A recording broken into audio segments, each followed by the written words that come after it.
Hello students, welcome back to the channel. मेरा नाम है ऋषभ शर्मा। हमने स्टार्ट करी एक बेहतरीन सीरीज जिसमें हम आपके इकोनॉमिक्स के सारे चैप्टर लाइन वाइज खत्म कर रहे हैं। हमने स्टार्टिंग के 4 चैप्टर्स खत्म कर लिए थे।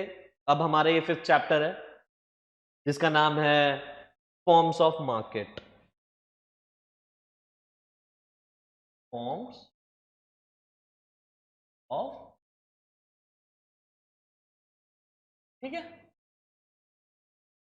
इसमें हमें 2 टॉपिक कवर करने हैं, मीनिंग ऑफ मार्केट, दूसरा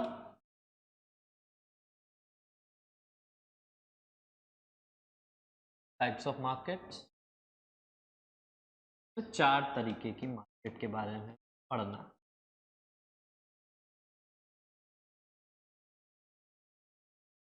परफेक्ट कंपटीशन,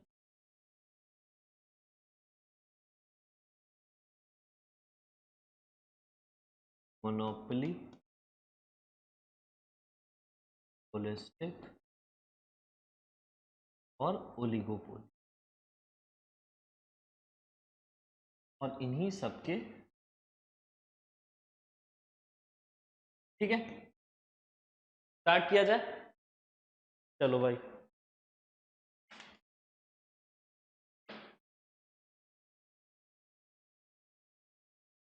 अब भाई मार्केट की बात करते हैं सबसे पहले।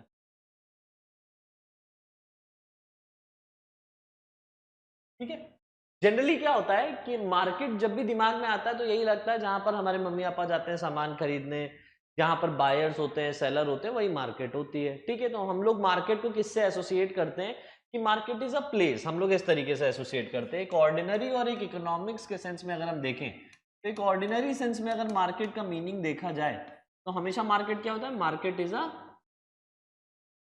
Place, is a place where buyer meet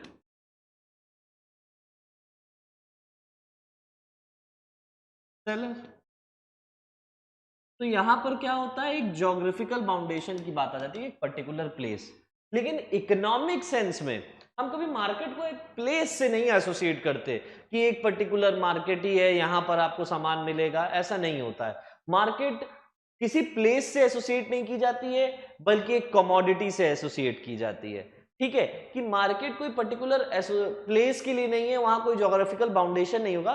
market हम किसी मैकेनिज्म को भी कह सकते हैं। हम जैसे स्टॉक मार्केट की अगर हम बात करें, कैपिटल मार्केट की बात करें, हमें फाइनेंस लेना है तो हम घर से भी भाई यार अप्लाई कर सकते हैं। हमें घर बैठे बैठे भी शेयर खरीदना, हम खरीद सकते हैं। तो वहां क्या ज्योग्राफिकल बाउंडेशन है? कोई बाउंडेशन नहीं है। हाँ, मार्केट को हम एक एरिया से रिलेट कर सकते हैं कि मार्केट का एरिया एक वाइड एरिया है कि मुझे अगर लेबर मार्केट चाहिए तो मैं लेबर मार्केट की बात करूंगा, मुझे गुड्स चाहिए, ड्यूरेबल गुड्स चाहिए तो ड्यूरेबल गुड्स की मार्केट है, मुझे फैक्टर सर्विसेज हायर करनी है तो फैक्टर सर्विसेज में हायर करूंगा, उसकी एक अलग मार्केट है, फैक्टर मार्केट। ठीक है, स्टॉक मार्केट में मुझे पैसा लगाना, मैं कैपिटल मार्केट में पैसा लगा सकता हूं तो मुझे कैपिटल मार्केट की बात अलग हो गई। तो ये सारी चीजें किससे रिलेट करेंगे? एक डिफरेंट एरिया से।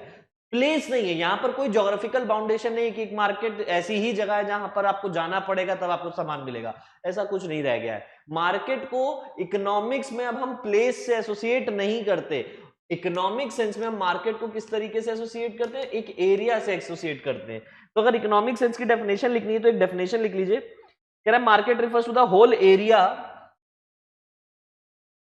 refers to the whole area where, ठीक है, where buyers and seller of a commodity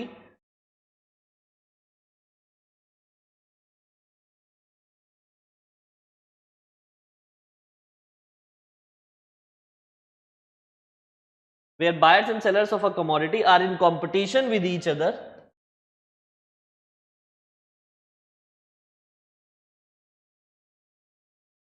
competition with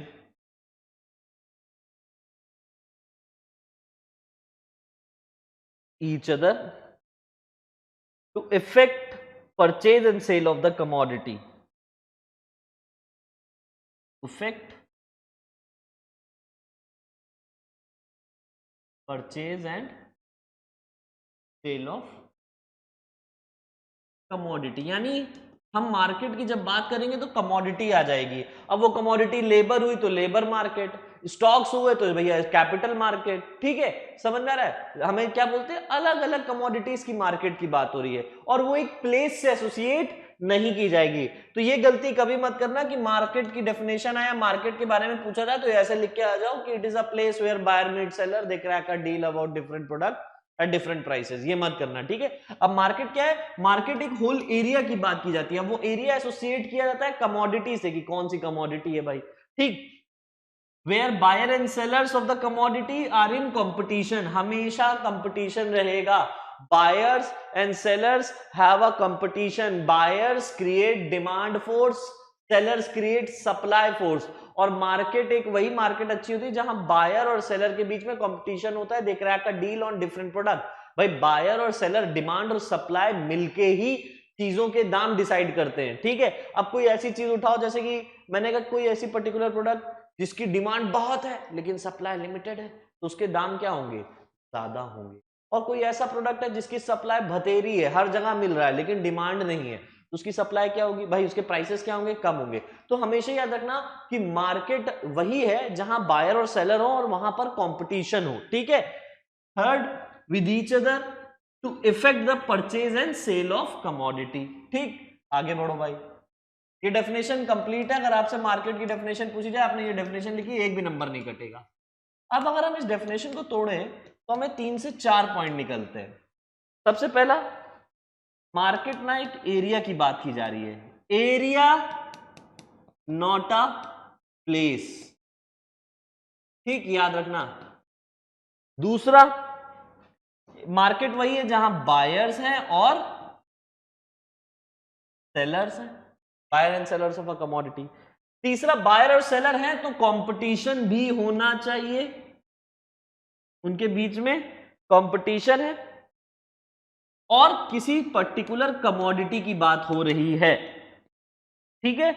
commodity जो भी वो बेचना चाह रहे हैं या सेलर खरीदना। भाई देखो, seller wants to sell, buyer wants to buy, और इसी सेल और बाय के मैकेनिज्म के तहत ही चीजों के प्राइसेस डिटरमाइन किए जाते हैं, ठीक है। ये हो गया हमारा मीनिंग ऑफ कैपिटल मार्केट और इसके 4 कैरेक्टरिस्टिक्स। अब जो मार्केट है वो 4 तरीके से क्लासिफाई की गई है, समझना। सबसे पहला, परफेक्ट कंपटीशन। दूसरा, मोनोपोली। तीसरा, मोनोपोलिस्टिक। चौथा, ओलिगोपोली। देखो, परफेक्ट कंपटीशन एक मिथ है, ये रियलिटी में एग्जिस्ट नहीं करता है। मिथ को मतलब परफेक्ट कंपटीशन इसलिए बनाया गया ताकि हम एक तरीके से monopoly, approaches of monopoly, monopolistic, oligopoly की सारे समझ सके, ठीक है। मोनोपोली का एग्जांपल ले लो तुम, क्या, रेलवेज। और इतना याद रखना, मोनोपोली क्या होता है, जहां पर सिर्फ सिंगल सेलर हो और कोई ना हो। भाई टेस्ला यूएसए की मार्केट में अचानक से इतना बड़ा ऑटोमोबाइल प्लेयर क्यों बन गया, क्योंकि उसने अपने मोनोपोली क्रिएट कर ली थी। कोई और उस टाइम पे ईवी सप्लाई नहीं कर रहा था, वो मोनोपोली क्रिएट किया तो एक बार में क्या बोलते हैं, सिंगल सेलर हो गया। अब सिंगल सेलर हो गया तो मन चाहे दाम रखेंगे और उसकी सप्लाई वही की वही रहेगी। मोनोपोलिस्टिक ऐसा समझ लीजिए जैसे आपकी जो लोकल मार्केट होती है, आप उठा लो, जहां ढेर सारे बायर हैं, जहां पर आपको कपड़े भी मिल रहे हैं, ज्वेलरी भी मिल रही है, शूज भी मिल रहे हैं, मेडिसिन भी मिल रही है, n number of products, n number of buyers and n number of sellers. तो इसको आप अपनी लोकल मार्केट रख लो, कोई भी होती मोनोपोलिस्टिक। ओलिगोपोली को एक डिफरेंट कंसेप्ट है। ओलिगोपोली का कंसेप्ट ऐसे है कि यहां पर कुछ ही सेलर होते हैं और लार्ज बायर्स हो, ऐसे समझो। एक ऐसा कंसेप्ट है जहां कुछ सेलर्स हैं और लार्ज बायर्स हैं। एग्जांपल जैसे कि पेप्सी, कोको कोला, ये दोनों सॉफ्ट ड्रिंक्स बनाती हैं ढेर सारी। अच्छा, गिने चुने कुछ ही लोग हैं, ऑटोमोबाइल प्लेयर्स इन इंडिया, ठीक। ऑटोमोबाइल के जो मार्केट है भाई, मारुति, टाटा, सुजुकी, गिने चुने 5-6 हैं या 10 हैं, मैक्सिमम 10 मान लो, और यही 10 140 करोड़ की पॉपुलेशन को सर्व कर रहे हैं। तो where there are few sellers but large number of buyers is a market for oligopoly. ठीक है, अब इन सब की हम लोग कैरेक्टरिस्टिक्स पढ़ेंगे और ऑटोमेटिकली इनका मीनिंग क्लियर होता चला जाएगा। ठीक है, चलो शुरू करते हैं। सबसे पहला कंपटीशन है हमारा परफेक्ट कंपटीशन।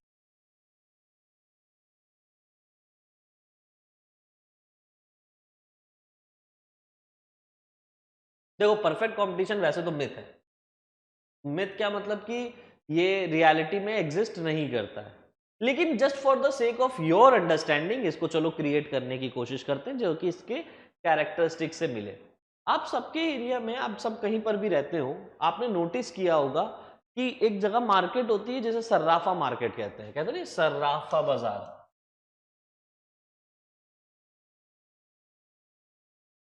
सराफा बाजार में क्या होता है कि लाइन से छोटे छोटे ऐसे करके दुकानें, छोटे बड़े इस तरीके से होता है, A B C D G से एग्जांपल ले लो, और इस तरीके के सारे क्या बेच रहे होते हैं, अलग अलग ज्वेलर्स होते हैं, तो सब ज्वेलरी बना रहे होते हैं।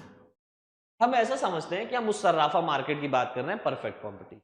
ठीक है, आओ भाई, क्या सर्राफा मार्केट में परफेक्ट कंपटीशन के पॉइंट रिजेंबल होते हैं? यस और नो, देखते हैं भाई। चलो भाई, हाँ भाई, सबसे पहला point,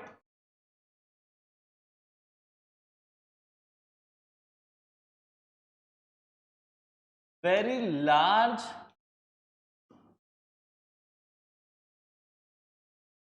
number of buyers and sellers. भाई परफेक्ट कंपटीशन में क्या है कि जितने बहुत सारे बायर्स होते हैं, बहुत सारे सेलर्स होते हैं। सबसे पहली चीज, इतने ज्यादा सेलर्स होते हैं कि किसी एक सिंगल सेलर का कोई मार्केट पे इन्फ्लुएंस ही नहीं होता है। कि अगर मैं चाहूं कि मैं सोने के दाम बढ़ा दूं, तो ऐसा नहीं होगा कि एक दुकान वाला चाहेगा तो सबके सब बढ़ाना पड़ेगा। भाई वो तो इंडस्ट्री सेट करती है। कभी मम्मियों को देखा है, उनको सोने के दाम हमेशा पता होते हैं कि सोने का दाम क्या चल रहा है, आज गोल्ड रेट क्या चल रहा है, भाई पहले क्या था, 2 साल पहले क्या था, उनको सब पता रहता है कि भाई गोल्ड के रेट क्या चल रहे हैं, कब इन्फ्लेशन आया गोल्ड रेट्स में, कब डिफ्लेशन, सब चीजें। ऐसा क्या है, क्योंकि इतने सारे लोग हैं जो सिर्फ एक पर्टिकुलर कमोडिटी बेच रहे हैं, जिसपे उनका कोई अब कोई सुनार ऐसा है जो अपने मन से सोने के दाम सेट कर सकता है? ऐसा होता है? नहीं भैया, जो मार्केट में चल रहे हैं उन्हीं को लेना पड़ता है। तो हम इसको इस तरीके से रिलेट कर सकते हैं कि ये एक प्राइस टेकर है, ना कि price maker. It's a price taker firm. Price taker, not a price maker. ये अपने हिसाब से प्राइस नहीं बना सकते। जो इंडस्ट्री में प्राइसेस चल रहे होते हैं वही सर्राफा बाजार में भी चलते हैं, और वही हमारा परफेक्ट कंपटीशन होता है। दूसरा पॉइंट आता है होमोजीनियस प्रोडक्ट। होमोजीनियस प्रोडक्ट का मतलब क्या होता है? भाई देखो, मैंने कहा ना, लाइन से दुकान है सर्राफा बाजार की, कुनकुंजी ज्वेलर, एबीजी ज्वेलर्स, ठीक है, मलाबार गोल्ड उठा लो, पीएनजी वगैरह जो भी उठा लो, अलग अलग ज्वेलर्स आते हैं ना, तनिष्क उठा लिया तुमने, सबके सब लाइन से एक ही जगह मिल जाएंगे तुमको, ऐसा नहीं कोई अलग अलग अलग जगह। दूसरी चीज, सबके सब क्या बेच रहे हैं? एक ही प्रोडक्ट बेच रहे हैं, सोना ही तो बेच रहे हैं, ज्वेलरी तो बेच रहे हैं। ऐसा थोड़ी है कि खुनखुंजी ज्वेलर्स में तुम्हें कुछ और सामान मिल रहा है और तनिष्क में तुम्हें कुछ और सामान मिल रहा है, सब जगह सोना ही बेचा जा रहा है। ठीक है, तो ये हो गया होमोजीनियस प्रोडक्ट। परफेक्ट कंपटीशन, ये एग्जाम में मत लिख देना सर्राफा बाजार की, तुम्हें सर्राफा बाजार लिख दिया और समझ लिया, बस समझने के लिए कि तुम, क्योंकि रियलिटी में मार्केट एग्जिस्ट नहीं करती है बच्चा। ठीक है, आगे बढ़ो। थर्ड पॉइंट क्या कह रहा है? Free entry and exit. Free entry and exit, इसका क्या मतलब होता है? इसका मतलब होता है इस मार्केट में कोई भी बंदा, क्योंकि सेम प्रोडक्ट बेच रहे हैं, कोई कंपटीशन ऐसा तो है नहीं कि तुम कुछ अलग बेच रहे हो और हम कुछ अलग बेच रहे हैं। इमेजिनेशन की बात है कि आप कुछ भी अलग बेचेंगे तब तो वो परफेक्ट कंपटीशन में रहेगा नहीं, क्योंकि होमोजीनियस प्रोडक्ट का क्लॉज कट जाएगा। आप सेम प्रोडक्ट बेच रहे हो, अब जितने भी सेलर्स हैं सब सपोज करो सबके सब जीन्स बेच रहे हो, एक मार्केट है जहां सिर्फ जीन्स बिक रही है, तो सारे सेलर्स को पता है कि सामने वाला क्या बेच रहा है, सबको पता है कि सामने वाले की दुकान में क्या रेट चल रहा है, हमारी दुकान में क्या रेट चल रहा है। तो यहां पर क्या होता है कि कोई कंपटीशन एज सच नहीं होता है, यहां पर सारा प्रॉफिट जो होता है वो किस पे डिपेंड करता है, आप कितना सेल कर ले जाते हो। ठीक है, यहां कोई एडवर्टीजमेंट नहीं, आप कितना सेल कर ले जाते हो। तो क्या कह रहा है, यहां फ्री एंट्री एंड एग्जिट होती है। भाई अपनी मर्जी से आया, आपने बिजनेस स्टार्ट किया, चल गया तो ठीक, नहीं चला तो आप मार्केट छोड़ भी सकते, कोई टेंशन नहीं। फ्री एंट्री एंड एग्जिट, कोई रिस्ट्रिक्शंस नहीं है। ठीक, आगे बढ़ो।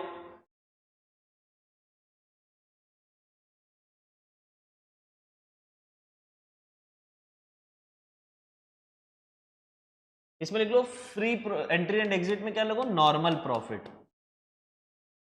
In the long run perfect competition में नॉर्मल प्रॉफिट अर्न करते हैं कम।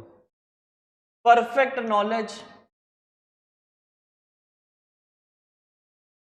परफेक्ट नॉलेज क्या होता है भाई, देखो बायर को पता होता है कि सेलर क्या सामान खरीदना है, सेलर को पता क्या होता है कि बायर कितने रेट में बेच रहा है, सारी चीजें पहले ही से पता होती है, whether it is the prices, whether it is the type of commodity, everything is known to the both buyer and the sellers in the market. तो there we can say that there exists a perfect knowledge whether it comes to a consumer or a seller. ठीक है, सबको एक दूसरे के बारे में पता होता है कि सबके सब क्या बना रहे हैं, क्या बेच रहे हैं, हमें भी क्या खरीदना है और कितने में खरीदना है, सबके रेट भी एक ही रह रहे हैं। सोने की बात है भाई, ऐसा तो है नहीं कोई दुकान वाला अलग बेच रहा है। ठीक है, आगे लिखो। नेक्स्ट, परफेक्ट कंपटीशन के बाद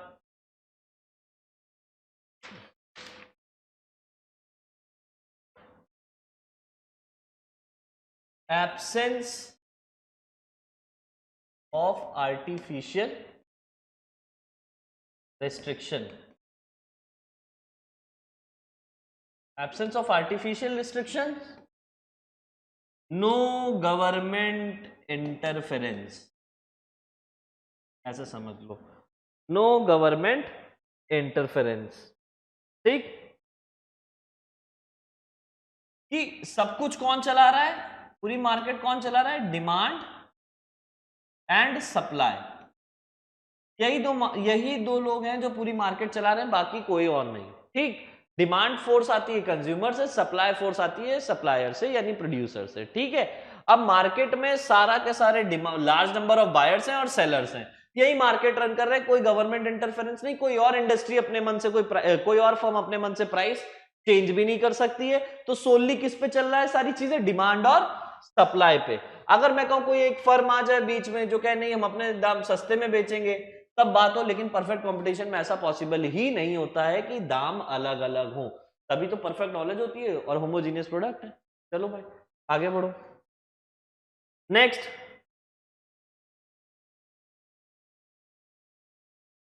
परफेक्ट मोबिलिटी। जो फैक्टर्स ऑफ प्रोडक्शन होते हैं आर परफेक्टली मोबाइल। भाई देखो फैक्टर्स ऑफ प्रोडक्शन कौन होते हैं भाई, लैंड, लेबर, कैपिटल। लैंड को छोड़ दो, तो लेबर जो होता है, अब मैंने कहा अगर एक सर्राफे की दुकान में एक बंदा काम कर रहा है, उसको सोने का पूरा आइडिया है, ठीक है, किस तरीके से गोल्ड का काम होता है, ये सारी चीज उसको पता है, तो भाई अगर खुनखुंजी के यहाँ छोड़ देगा तो किसी और के यहाँ चला जाएगा।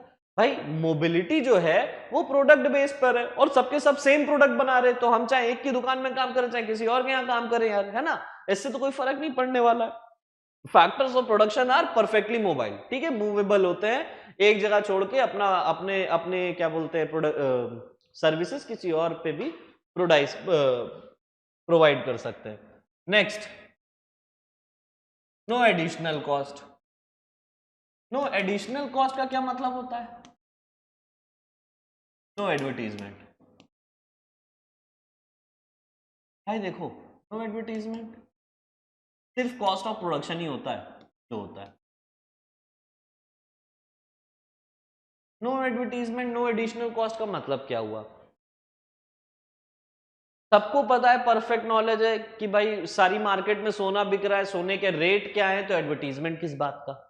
यहां पर जो भी खर्चा होगा सिर्फ सामान बनाने में होगा, ज्वेलरी डिजाइनिंग करने में ही होगा, बाकी और कोई बेचने में तो कोई खर्चा है नहीं। सारी चीजें डिमांड सप्लाई पे चल रही है। Consumer knows what it wants, supplier knows what the consumer want, ठीक है। सारी चीजें पता है, एक सप्लायर को ये भी पता है दूसरे सप्लायर ने क्या बेच रहा है, कितने का बेच रहा है, सारी चीजें सबके सामने मार्केट में ओपन है।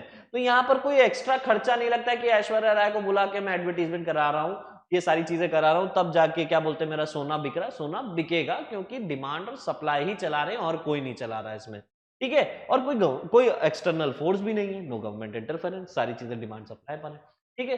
ये हो गया हमारा परफेक्ट कंपटीशन। अब बढ़ते हैं भाई मोनोपोली पे। देखो मोनोपोली क्या होता है, मोनोपोली का मीनिंग ही मैंने बता दिया कि monopoly is a market where there is a single seller and large number of buyers.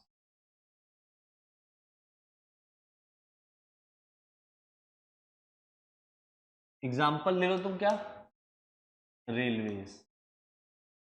Railways किसकी मोनोपोली है, गवर्नमेंट की। और रेलवे की यूजर्स कौन कौन है, पूरा हिंदुस्तान रेलवे इस्तेमाल करता है।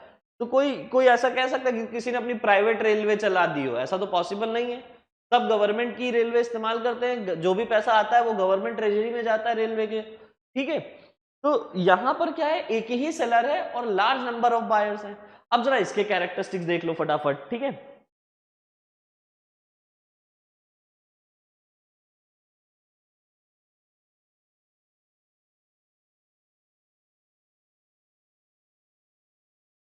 सबसे पहला कैरेक्टरिस्टिक्स क्या कह रहा है यहां पे,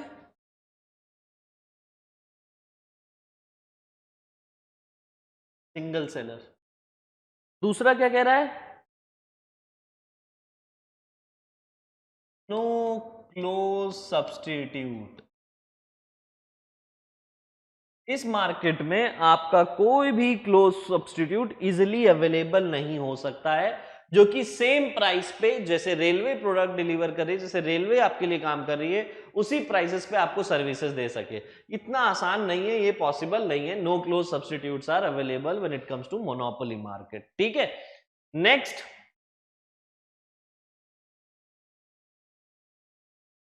restriction on entry of the firm.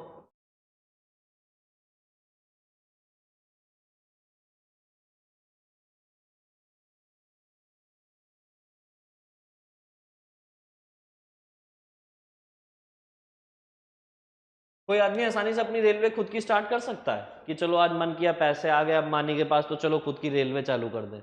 ऐसा पॉसिबल नहीं है, गवर्नमेंट परमिशन ही नहीं देगी। यहाँ पर रिस्ट्रिक्शन क्या होता है, यहाँ पर क्या होता है, entry and exit perfect competition की तरह नहीं होती है।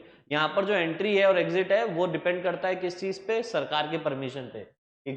इनफैक्ट सरकार कभी भी मोनोपोली क्रिएट करने ही नहीं देगी, और करेगी भी तो वो खुद करेगी। गवर्नमेंट क्यों नहीं मोनोपोली क्रिएट करने देती, ये सारी इकोनॉमिकल पावर फिर सामने वाले के हाथ में चली जाएगी, ठीक है। आगे बढ़ो। Restriction on entry of the firm, कोई भी अपनी मर्जी से इतनी आसानी से मोनोपोली नहीं क्रिएट कर सकता इन इंडिया। नेक्स्ट, ठीक। अब देखो मोनोपोली है तो तुम क्या हो, it is a price maker, not a price taker. You are a single seller. Government decide करती कि भाई रेलवे चार्जेस क्या रहेंगे, अगर तुम्हें दिल्ली से मुंबई जाना है या मुंबई से गोवा जाना है, तो चार्जेस जो होंगे वो कौन डिसाइड करता है, गवर्नमेंट डिसाइड करती है। क्यों, यहां पर डिमांड सप्लाई फोर्सेस क्यों नहीं लग सकती, यहां पर ऐसा क्यों नहीं है कि भाई जिस जगह की सप्लाई ज्यादा है, जिस जगह की, जहां लोग ज्यादा ट्रैवल करते हैं वहां का हम प्राइस क्या बोलते हैं बढ़ा दें। ऐसा पॉसिबल नहीं। यहां क्यों है, क्योंकि गवर्नमेंट है, गवर्नमेंट की मोनोपोली है, गवर्नमेंट सोशल वेलफेयर करना चाहती है। इसलिए यहां पर क्या है कि गवर्नमेंट कभी भी इकोनॉमिकल गेन के लिए काम नहीं करेगी। ये फर्म हमेशा परफेक्ट कंपटीशन की तरह नहीं होते हैं। मोनोपोली क्या है, इट्स अ प्राइस मेकर। यहां पे जो प्राइसेस है वो गवर्नमेंट ही डिसाइड करती है, लेकिन वो नॉमिनल होते हैं, ठीक है। तो it is a price maker, not a price taker. Clear, ये प्राइस मेकर है, प्राइस टेकर नहीं होता है। प्राइस टेकर जो प्राइस इंडस्ट्रीज दे वो हमें मानना है। यहां क्या है, हम जो प्राइस डिस्कस करेंगे वही सबको लेना पड़ेगा, उसी में गुड्स एंड सर्विसेज सबको एक्वायर करनी पड़ेंगी, ठीक है। नेक्स्ट आ जाओ।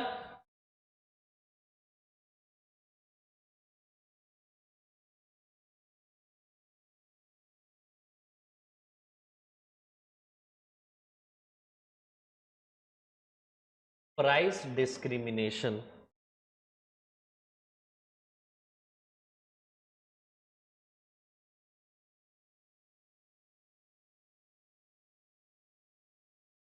तो प्राइस डिस्क्रिमिनेशन क्या होता है? भाई रेलवे दो तरीके से काम करती है, एक पैसेंजर ट्रेन चलती हैं और एक मालगाड़ियां चलती हैं, जो हमारा होता है कुरियर या फ्राइट के लिए, है ना। रेलवे दो तरीके से काम करता है, एक पैसेंजर्स के लिए सॉरी, और एक कुरियर सर्विसेज के लिए, फ्राइट के लिए। अब दोनों के चार्जेस अलग है भाई, पैसेंजर्स के चार्जेस अलग है, फ्राइट के चार्जेस अलग है। मुझे कोई चीज बाहर भिजवानी है तो उसके चार्जेस अलग चलेंगे, मुझे खुद कहीं जाना है तो अगर ट्रैवल करना है तो पैसेंजर ट्रेन में जाऊंगा मैं, तब उसके चार्जेस अलग लगेंगे। यहाँ क्या है, प्राइस डिस्क्रिमिनेशन होता है depending upon the product you are using.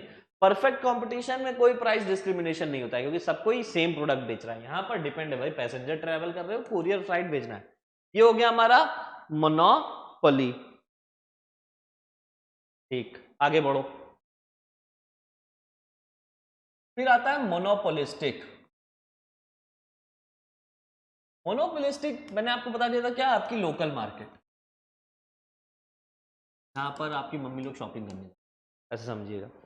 तो लोकल मार्केट में क्या होता है कि ढेर सारे बायर्स, ढेर सारे सेलर्स, सब अलग अलग सामान बेच रहे होते हैं। वहां जाओगे भाई, कोई शूज बेच रहा है, कोई कपड़े बेच रहा है, कोई मेडिसिन बेच रहा है, कोई खाने पीने का सामान बेच रहा है। तो there are number of buyers and sellers selling different commodities.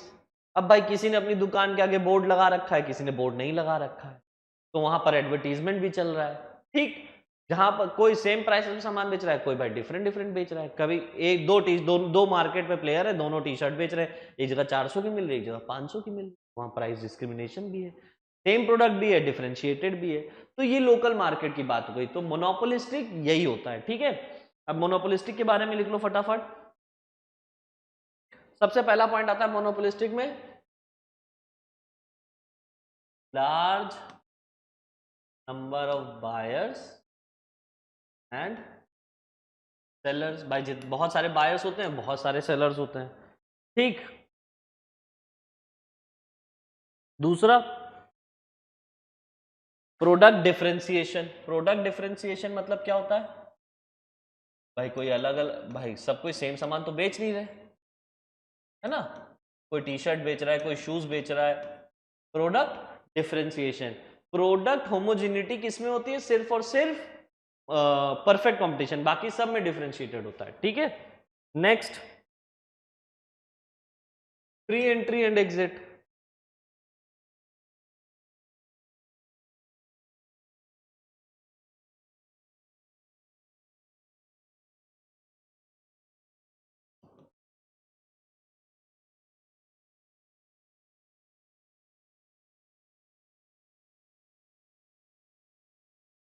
Same जैसे हमने परफेक्ट में पढ़ा था, फ्री एंट्री एंड एग्जिट। भाई कोई भी अपनी बिजनेस स्टार्ट करे, चल गया तो प्रॉफिट कमाए।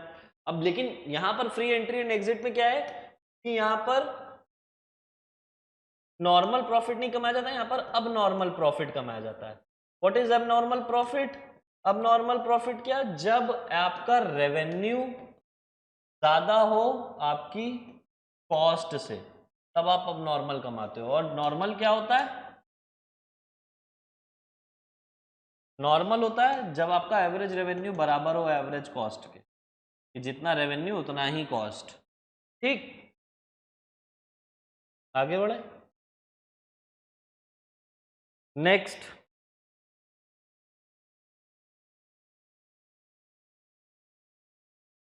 Selling cost. सेलिंग कॉस्ट मतलब मैंने क्या बताया था, अब सोचो किसी ने दुकान के आगे अपने लगा रखा है बोर्ड, बहुत बढ़िया सा, लाइट जल रही है उस पर, उसकी शॉप का नाम आ रहा है, पैम्पलेट वगैरह बट रहे हैं उसके। तो वहां पर क्या है, उसने प्रोडक्शन के अलावा भी बहुत खर्चा किया है, सामान बेचने के लिए जो खर्चा किया जाता है उसे सेलिंग कॉस्ट किया जाता है, उसने वहां पर सेलिंग कॉस्ट लगाई है। यानी कि जब भी आप मोनोपोलिस्टिक की बात करोगे तो वहां जो बायर्स और जो सेलर्स होते हैं वो एडिशनल कॉस्ट पे करते हैं apart from selling goods and services, ठीक है। तो यहां पर क्या होता है, इस कंपटीशन में सेलिंग कॉस्ट होती है। मोनोपोली में भाई रेलवे का कभी ऐड आते देखा है कि रेलवे का टीवी पे ऐड आ रहा है? नहीं आ रहा। जब रेलवे का टीवी पे ऐड नहीं आता तो वहां पर सेलिंग कॉस्ट की कोई जरूरत है नहीं, ठीक। दूसरा, एक दो तीन चार पांच, पांचवें पॉइंट पे आओ, नॉन प्राइस कंपटीशन।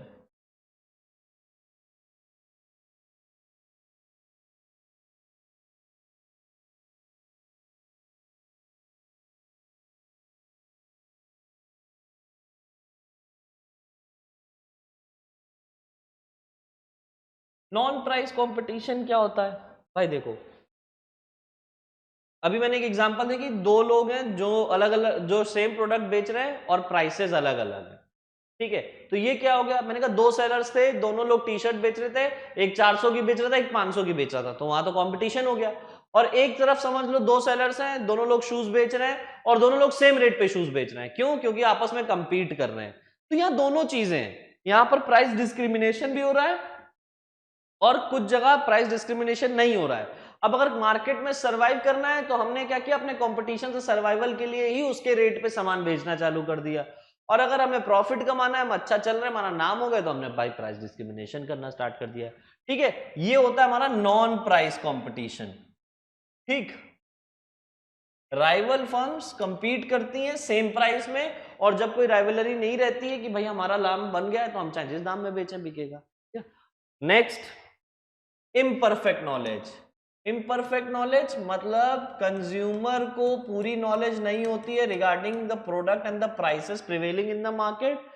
सेलर को भी नहीं पता होता कि कंज्यूमर क्या कंज्यूम करने आया, क्या लेने आया। ठीक है, ये हो गया हमारा इम्परफेक्ट नॉलेज। ठीक, चलो भाई आगे बढ़ते हैं।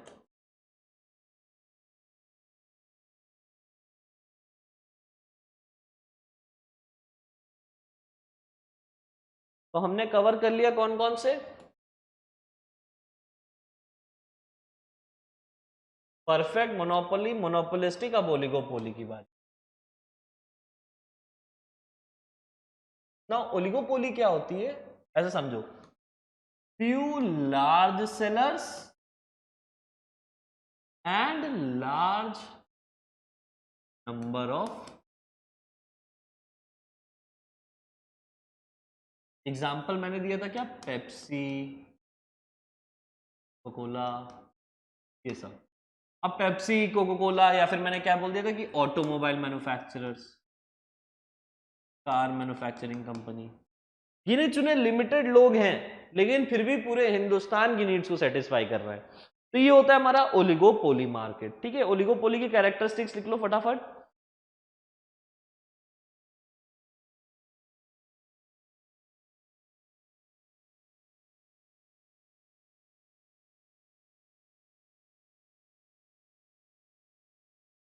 सबसे पहला, few sellers and large number of buyers.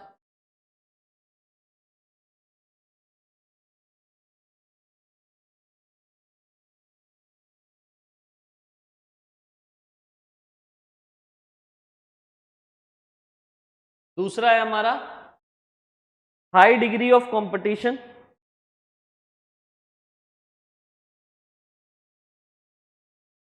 High degree of competition या इंटरडिपेंडेंस कह लो ऐसे करके। अब तुमने कभी ऐसा सुना है कि पेप्सी सस्ती मिल रही है, कोको कोला महंगी मिल रही है? ऐसा पॉसिबल है? नहीं सुना होगा। क्यों नहीं सुना होगा? क्योंकि जहां पेप्सी, क्योंकि सब क्लोज सब्स्टिट्यूट है एक दूसरे के। भाई जहां पर आज भी तुम देखोगे मारुति ऑटोमोबाइल सेक्टर में इंडिया में सबसे आगे है। भाई लाख गाड़ियां आ जाए, किया आ जाए, सोनेट आ जाए, टाटा आ जाए, महिंद्रा आ जाए, लेकिन टॉप पे मारुति, क्योंकि वो अपना प्रोडक्ट ऐसा बनाती है, इतने प्राइस में बेचती है कि सब खरीदता है, चाहे कुछ भी हो, सेफ्टी हो ना हो, लेकिन हम बेच रहे हैं और मार्जिन से। आज भी मार्जिन से ही आगे। अगर सेकंड नंबर पे जो मैन्युफैक्चरर है, कार मैन्युफैक्चरर है, वो 50,000 गाड़ियां बनाता है, तो टॉप नंबर पे जो मैन्युफैक्चरर है जो कि मारुति, वो 1 लाख गाड़ियां बना के बेच रहा है, तो बहुत मार्जिन से आगे है। ठीक, तो यहाँ क्या है, बहुत ज्यादा कंपटीशन होता है, high degree of competition, cut throat competition होता है एक तरीके से, आप ऐसे समझिए।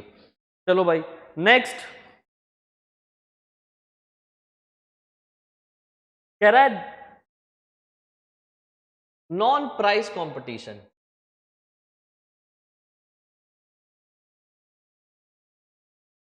नॉन प्राइस कंपटीशन कैसे होता है बच्चे? ये लोग कार्टेल्स फॉर्म कर लेते हैं। कार्टेल्स फॉर्म कैसे करते हैं कि कट थ्रोट कंपटीशन है। अगर सोचो पेप्सी कोला ने थोड़े बहुत भी प्राइसेस बढ़ाए, पेप्सी ने प्राइसेस में थोड़ा बहुत भी चेंजेस किए, तो भाई उसकी डिमांड पे उसकी डिमांड पे बहुत ज्यादा इम्पैक्ट आ जाएगा। कल को पेप्सी 1 रुपए भी महंगी हो गई और कोको कोला 10 रुपए में है और पेप्सी 11 रुपए की हो गई, सपोज करो, तो कोई भी आदमी पेप्सी नहीं पीछेगा, कोई भी आदमी पेप्सी नहीं पिएगा, यार है तो दोनों लगभग सेम ही चीज है, सोडा ड्रिंक है, हम कोको कोला ही पी के खुश है। तो डिमांड एकदम से खत्म हो जाएगी। तो ये लोग डिमांड खत्म ना करने के लिए या एक तरीके से आपस में प्राइस वॉर में ना करने के लिए कार्टेल्स फॉर्म कर लेते हैं कि लगभग लगभग जो प्राइसेस हमारे रहेंगे वही प्राइसेस आपके भी रहेंगे, ठीक है। Majority it happens in the cases of the companies जो कि सॉफ्ट ड्रिंक्स बनाती हैं, ठीक है। समझ में आया? आगे बढ़ते हैं। Next,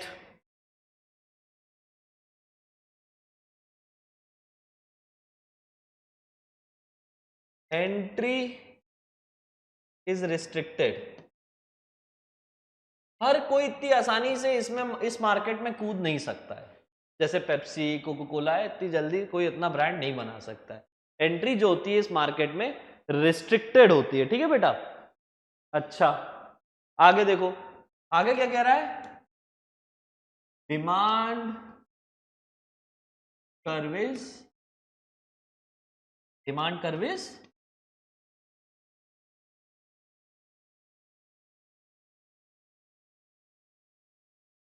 undetermined. आप इसमें डिमांड कर्व ड्रॉ ही नहीं कर सकते, डिटरमाइन ही नहीं कर सकते, क्योंकि कुछ ही सेलर्स हैं, बहुत सारे बायर्स हैं, और इतनी ज्यादा बायर्स हैं कि हम कितनी सप्लाई दिखा सकते हैं, ठीक है। तो आप एक तरीके से समझिए कि इस पर्टिकुलर मार्केट में डिमांड कर्व फ्रेम करना। क्लियर? यहां तक था हमारा फॉर्म्स ऑफ मार्केट। मिलेंगे नेक्स्ट क्लास में। Thank you class.